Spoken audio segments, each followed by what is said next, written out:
Hello everyone. In this lesson, we will continue to build the blog section of our website.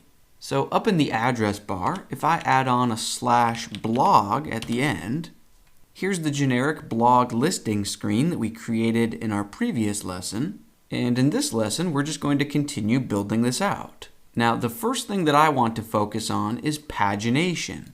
Now, by default, WordPress will show your 10 most recent blog posts, but what if we have more than 10 blog posts? Well, then we would need some sort of pagination links down here that take you to the next 10 and the next 10. Now, at the moment, I only have 4 total blog posts, and instead of going to create 10 or 20 dummy posts right now to test out pagination, let me show you what we can do instead. If we jump into our WordPress admin, let's look within the settings menu and then click on the reading option. So this field here, blog pages show at most, this controls how many blog posts get displayed per page. So instead of 10, if I set this to 2 and then click save, if we refresh our generic blog listing screen now, scroll down a bit, you can see that it only loads 2 blog posts, right? So then we would want pagination links here to take you to the next 2. So let's go ahead and add those links right now. Let's jump into our text editor, and in your theme folder, open up index.php, and we want to add the links at the bottom of the page. So let's scroll down to the bottom of this template, and let's add the links right before this final closing div. So that way the links are still horizontally centered within this container div. So right above this closing div line, I want to write a bit of PHP. Now I could open up PHP again, but I can see that it's already opening and closing here. So why don't we just add a new line right below this line, and now we're free to write whatever PHP we want. Now watch how easy it is to create pagination links. We just echo out the results of a WordPress function named paginate_links. That's all it takes. So if we save that and refresh, perfect. So we are on the initial just /blog page, or in other words, we're on the first or number 1 page of results, but then you could click on to or next to go to the next page of results. So up in the URL, now you can see it's /blog page 2. And this will show us 2 new blog posts. And now that's it, so there's no link to a third page, and you can click 1 to go back or previous to go back to the first page. Or if we wanted to, we could create 2 new dummy posts, and then there would indeed be a 3 to go to the next page. You get the idea. But really, that's all there is to creating simple pagination links. So now that we added that to the template and we tested it out, it works, it looks good, let's go back into our WordPress settings and bump this back up from 2 to the default of 10. Save changes, refresh the front end of our website. So we don't see any pagination links because I don't have more than 10 posts, so pagination isn't needed. But now we can rest assured knowing that once we create enough blog posts, those links will work just fine. All right, now let's change gears, and the next thing I want to work on is the single.php template, right? Because that's the template that's used if you click on one of these blog posts and visit the URL that is for just one single particular post. Now we can immediately see that this template needs our attention, right? Things don't look quite right. So let's fix this up right here, right now. Back in our text editor, let's jump into single.php. Let's begin by giving this template the same top banner area that all of our other templates use. Now we can save ourselves a lot of typing by just borrowing code from page.php, because single and page.php are very similar to one another. One is used for individual posts and the other is for individual pages. So obviously we can borrow quite a bit from page.php. So let's jump into that page file, and let's begin by copying this page banner div into our clipboard. And then back in single.php, let's paste in that code right below this the post line, right? Because this function, the post, gets the relevant data ready. So then right below that, we can add whatever HTML we want. Before we paste in our clipboard, we can actually go ahead and delete this heading level 2 and also this PHP section where we are calling the content function. Okay, so now we can go ahead and paste in our clipboard. That code will dynamically pull in the title of the current blog post. So if we save that and refresh, perfect. We've got the banner area, and here is the real dynamic title. For now, don't worry about this subtitle. We will implement that in a future lesson. For now, let's focus on adding the actual content for this blog post. So back in our text editor, below this page banner div, we are going to want a new div that will horizontally center our content. And I don't expect us to memorize the class for that div, so we can just jump into page.php.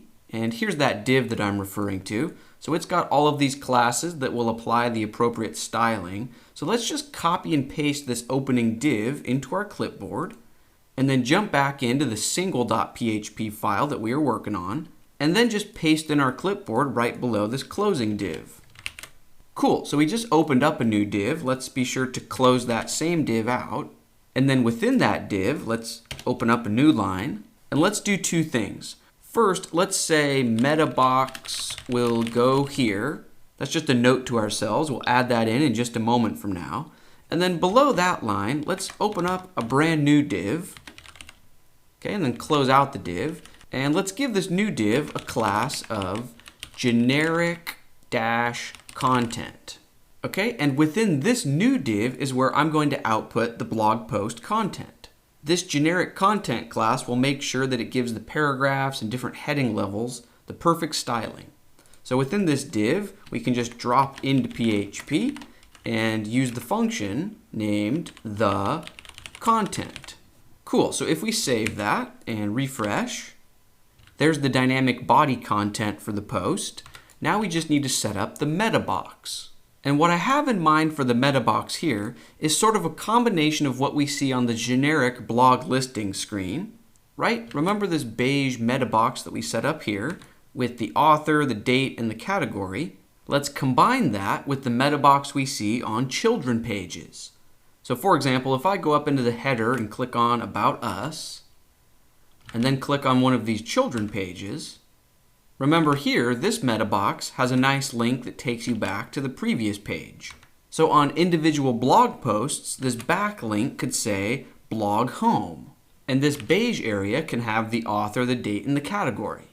Cool, so let me go back to an individual blog post screen. Second test post. And let's get to work on this meta box. So back in the text editor, at the moment I'm in single.php, but let's jump over into page.php, and right below the page banner and then this generic container div, right below that, this section is the meta box. Now we don't need any of this PHP at the beginning or the end, we just want the actual div that represents that meta box. So go ahead and highlight from the opening div to this closing div, and copy that to your clipboard. And then let's jump back into the single.php file that we're working on. And let's just replace this meta box will go here line with our clipboard. So paste that in. And then you'll notice an I element. That's what's creating the home icon. Now right after that icon is the text that says back to, and then it would normally say the parent page name.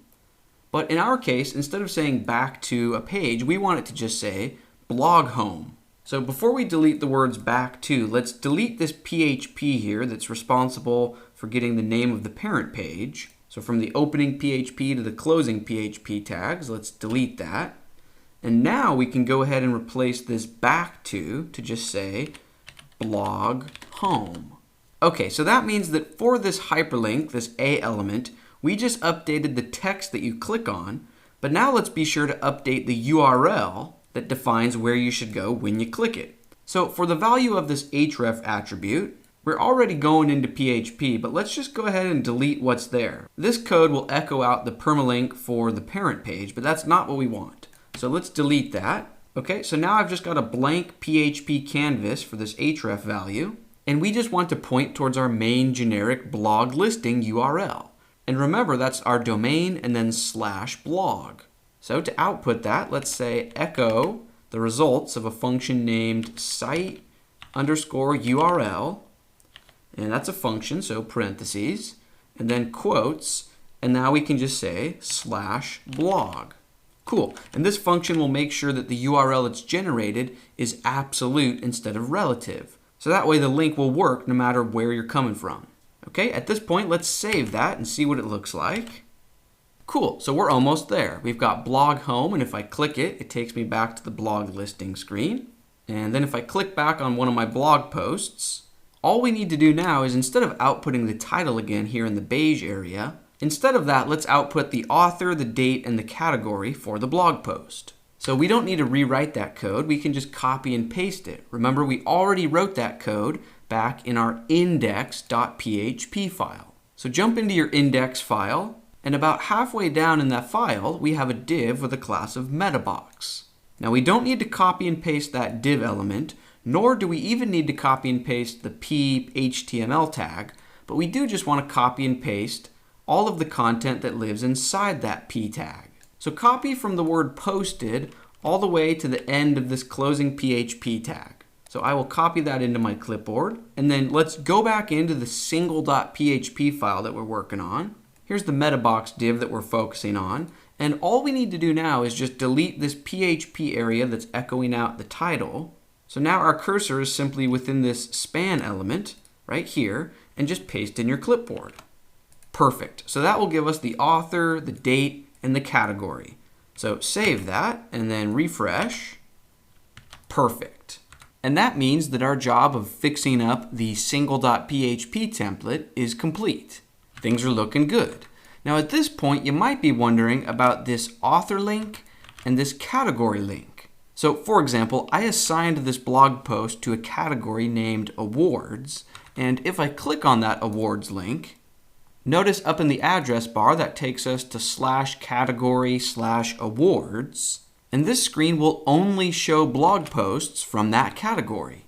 And you might be thinking to yourself, if we're on a category archive screen like this, do we really want to say welcome to our blog, or would it make more sense for this title text here to say awards category archive, or posts about awards, or something along those lines? Or, for another example, back in the meta box, what about the author link?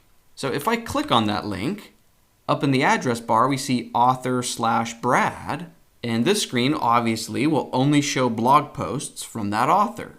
And again, we would probably want this to say something like posts by Brad, or author archives, or something custom, right? Not just welcome to our blog. Well, in our very next lesson, we will learn how to do exactly that. It should be a lot of fun. Let's keep things rolling, and I will see you then.